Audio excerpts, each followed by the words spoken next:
Assalamualaikum warahmatullahi wabarakatuh. Perkenalkan, nama saya Bintang Akbarodana, NPM A1H019058. Baiklah, saya di sini akan mempresentasikan materi filsafat pendidikan yang berjudul prestasi atau achievement. Pendahuluan. Pertama, sebagian besar non-pendidik cenderung menganggap prestasi pendidikan dalam kaitannya dengan skor yang dicapai dalam tes atau ujian.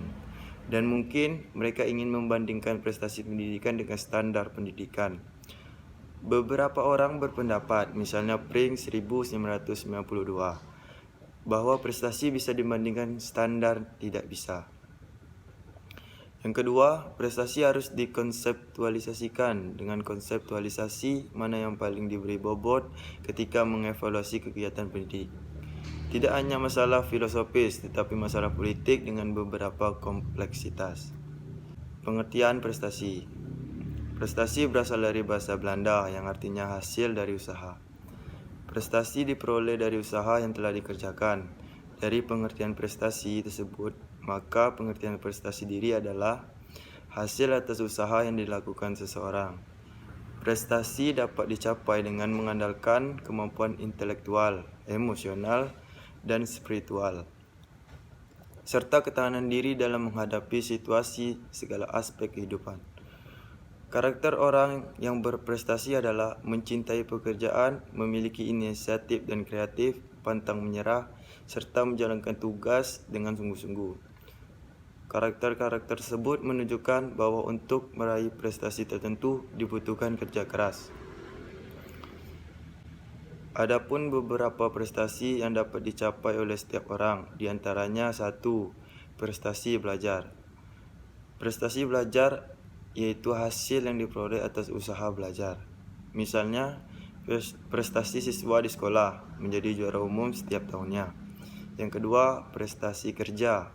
Prestasi kerja merupakan hasil yang didapat dari usaha kerja yang telah dilakukannya. Misalnya, naiknya jabatan atas kerja keras selama ini. Yang ketiga, prestasi seni. Prestasi seni merupakan hasil yang diperoleh dari usaha seni. Misalnya, prestasi seorang penyanyi ataupun seniman lainnya yang berupa penghargaan atau reward. Yang keempat, prestasi olahraga. Prestasi olahraga merupakan hasil yang diperoleh atas usaha dan kerja keras di bidang olahraga.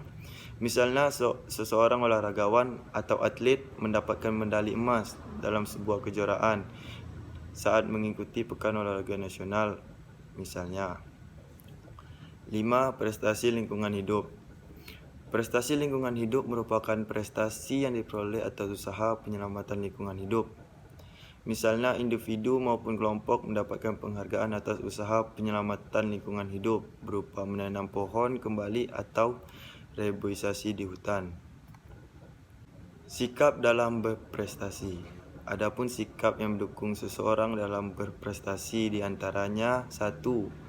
Berorientasi pada masa depan dan cita-cita. Yang kedua, berorientasi pada keberhasilan. Yang ketiga, berani mengambil atau menghadapi resiko. Yang keempat, mempunyai rasa tanggung jawab yang besar. Yang kelima, menerima dan menggunakan kritik sebagai umpan balik. Yang keenam, memiliki sikap kreatif dan inovatif serta mampu memanajemen waktu dengan baik. Setiap orang mutlaknya berperilaku dalam menghasilkan sesuatu. Namun prestasi atau keberhasilan yang diraih tak luput dari bantuan orang lain. Misalnya bantuan spiritual, material, maupun bantuan orang lain. Dalam proses mencapai keberhasilan, setiap orang akan menghadapi tantangan. Di antaranya yaitu 1. Berasal dari diri sendiri. Tantangan dari diri sendiri adalah bakat, potensi, kecerdasan atau intelektual, minat, motivasi, kebiasaan, emosi, kesehatan, dan pengalaman pribadi. Yang kedua, berasal dari lingkungan. Tantangan dari lingkungan berupa tantangan dari keluarga, sekolah, masyarakat, sarana dan prasarana, fasilitas gizi, dan tempat tinggal. Arti penting prestasi. Prestasi dapat digunakan untuk meningkatkan potensi diri. Berikut ini adalah arti pentingnya prestasi. 1. Prestasi merupakan wujud nyata kualitas dan kuantitas yang diperoleh seseorang atas usaha yang diperoleh. Yang kedua, prestasi merupakan pengalaman yang dialami seseorang dan bisa menjadi pelajaran berharga untuk masa depan. Yang ketiga, prestasi merupakan kebanggaan bagi diri sendiri, keluarga, kelompok, masyarakat, bangsa, dan negara. Yang keempat, prestasi digunakan untuk mengukur tingkat pengetahuan, kecerdasan, dan keterampilan seseorang kelompok, masyarakat, bangsa, dan negara. Perbandingan pendekatan kontekstual dengan pendekatan konvensional. Pendekatan kontekstual 1. Menyadarkan pada paradigma siswa belajar. Yang kedua, pembelajaran dikaitkan dengan konteks nyata keseharian siswa. Yang ketiga, keterampilan dikembangkan atas dasar pemahaman. Yang keempat, siswa secara aktif terlibat dalam pembelajaran. Yang kelima, kemajuan belajar diukur dengan berbagai cara dan sumber. Sedangkan pendekatan konvensional yaitu 1. Menyandarkan pada paradigma guru mengajar. Yang kedua, pembelajaran teoritis, abstrak, dan kurang mengkaitkan dengan kehidupan nyata siswa. Yang ketiga, keterampilan dikembangkan atas dasar latihan. Yang keempat, siswa adalah penerima informasi pasif. Yang kelima, kemajuan belajar diukur dengan tes. Sekian hasil presentasi dari saya. Bila ada kata-kata yang salah, mohon dimaafkan. Terima kasih. Wassalamualaikum warahmatullahi wabarakatuh.